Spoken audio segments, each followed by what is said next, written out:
کیا آپ تصور کر سکتے ہیں؟ صرف ایک مکڑی کا جالا تاریخ انسانی کا رخ موڑ سکتا ہے۔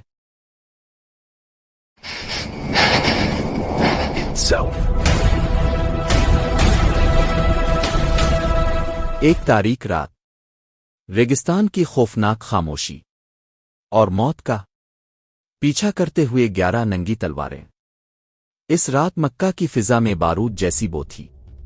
قریش کے سرداروں نے فیصلہ کر لیا تھا کہ آج رات نبوت کا چراغ ہمیشہ کے لیے گل کر دیا جائے گا، لیکن وہ نہیں جانتے تھے کہ جس ہستی کو وہ قتل کرنے نکلے ہیں، اس کی حفاظت کے لیے آسمانوں سے فرشتے نہیں بلکہ زمین کی سب سے کمزور مخلوق کو حکم مل چکا ہے۔ یہ کہانی صرف ایک ہجرت کی نہیں ہے، یہ کہانی ہے اس یقین کی جب موت غار کے دہانے پر کھڑی تھی اور زندگی صرف ایک باریک سے جالے کے دھاگے پر لٹک رہی تھی۔ آج دیکھیے تاریخ کا وہ لمحہ جب ایک مکڑی سلطنتوں سے زیادہ طاقتور ثابت ہوئی۔ یہ واقعہ 622 عیسوی کا ہے۔ مکہ مکرمہ، جہاں توحید کی آواز بلند کرنے پر مسلمانوں پر زمین تنگ کر دی گئی تھی، ظلم کی انتہا ہو چکی تھی، اور پھر وہ حکم آیا جس کا انتظار تھا، ہجرت۔ اللہ کے رسول کو مکہ چھوڑ کر مدینہ جانے کا حکم ملا، لیکن یہ سفر اتنا آسان نہیں تھا۔ مکہ کے کفار نے دیرال ندوہ میں ایک خوفناک منصوبہ بنایا تھا۔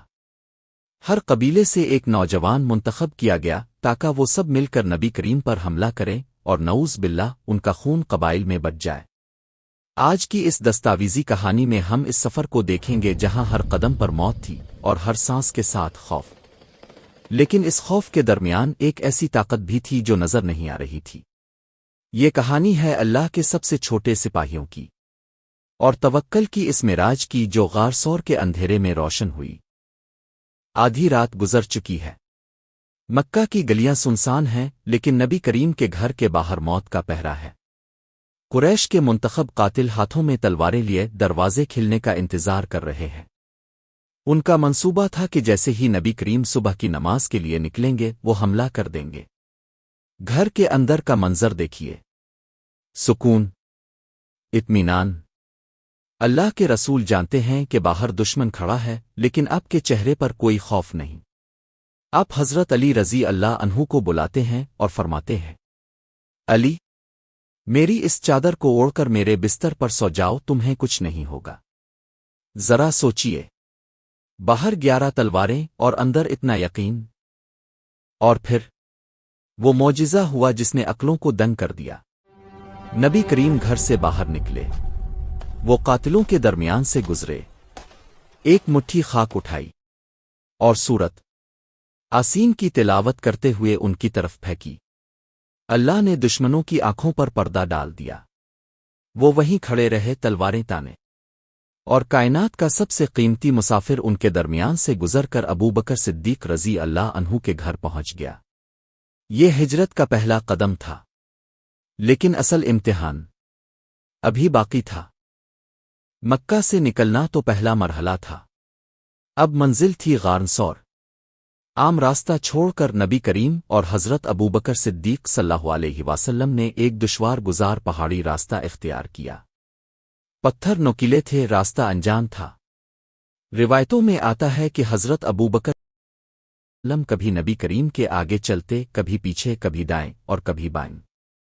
جب نبی کریم نے پوچھا کہ ابو بکر ایسا کیوں کرتے ہو، تو جواب ملا، آ رسول اللہ، جب یاد آتا ہے کہ دشمن پیچھے سے آ رہا ہے تو پیچھے ہو جاتا ہوں، جب ڈر لگتا ہے کہ کہیں گھات لگا کر آگے نہ بیٹھا ہو تو آگے ہو جاتا ہوں۔ ادھر مکہ میں ہنگامہ برپا ہو چکا تھا۔ جب صبح ہوئی اور بستر سے علی رضی اللہ تعالی عنہ اٹھے تو کفار کے غضب کی انتہا نہ رہی۔ اعلان کر دیا گیا، جو بھی محمد ابو بکر کو زندہ مردہ لائے گا، اسے 100 سرخ اونٹ انعام میں دیے جائیں گے۔ لالچ بہت بری بلا ہے۔ 100 اونٹوں کے انعام نے پورے عرب کے ماہر کھوجیوں کو متحرک کر دیا۔ وہ نشانات ڈھونڈتے ڈھونڈتے اسی پہاڑ کے دامن تک پہنچ گئے جہاں غار سور واقع تھا۔ ذرا تصور کریں، 2 نہتے انسان ایک چھوٹے سے غار میں، اور باہر پورا عرب ان کے خون کا پیاسا۔ فاصلہ کتنا تھا؟ صرف چند فٹ، لیکن ان چند فٹ کے فاصلے پر قدرت اپنا سب سے حیران کن کھیل کھیلنے والی تھی۔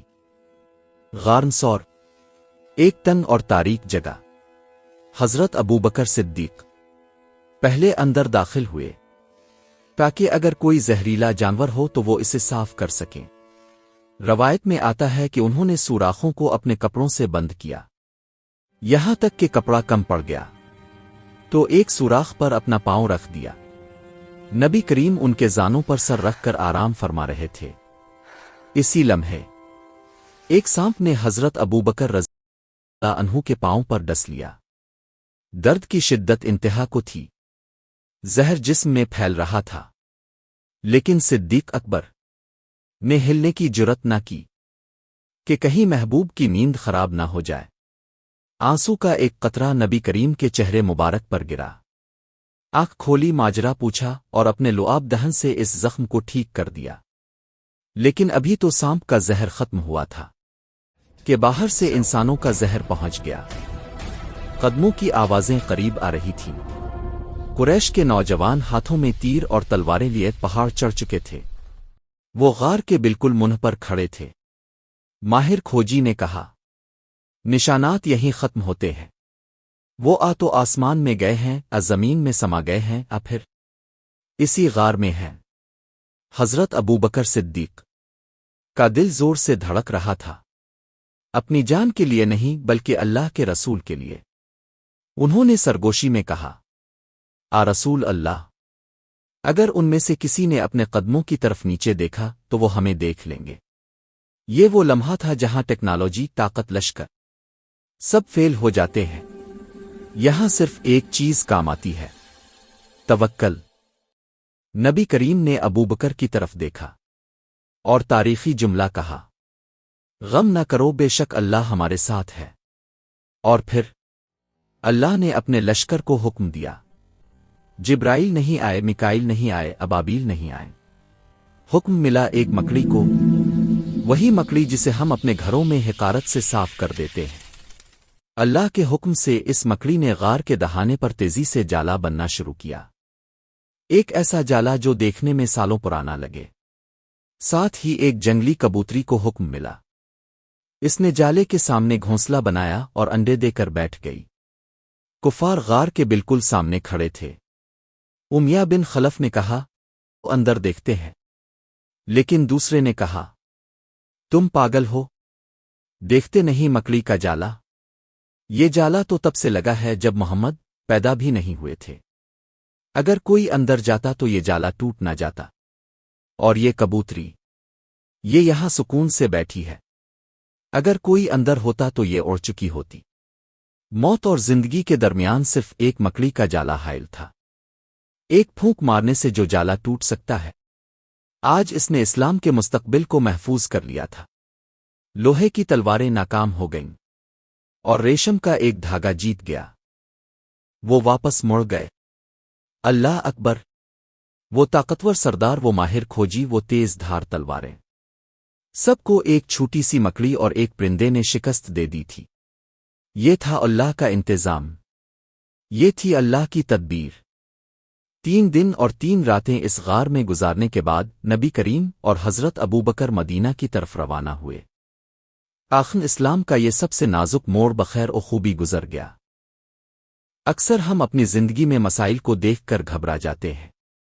ہمیں لگتا ہے کہ دشمن بہت طاقتور ہے، وسائل کم ہیں اور بچنے کا کوئی راستہ نہیں۔ لیکن غاری ثور کی یہ مکڑی ہمیں بتاتی ہے کہ جب تم اللہ کے راستے پر ہوتے ہو تو تمہاری حفاظت کے لیے وسائل کا ہونا ضروری نہیں، اللہ کی رضا کا ہونا ضروری ہے۔ وہ اللہ جو آگ کو ٹھنڈا کر سکتا ہے، جو سمندر میں راستہ بنا سکتا ہے، وہ ایک کمزور سے مکڑی کے جالے کو بھی قلعہ بنا سکتا ہے۔